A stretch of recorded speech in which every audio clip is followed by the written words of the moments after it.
बाई तोरो भारी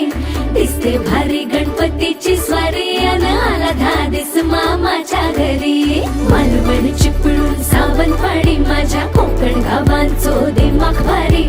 दिसते भारी गणपतीची स्वारी माझ्या कोकणा वाटे तुम्ही वलवा गाडी धमा धमान हाका गाडी माझ्या कोकणचो रस्तो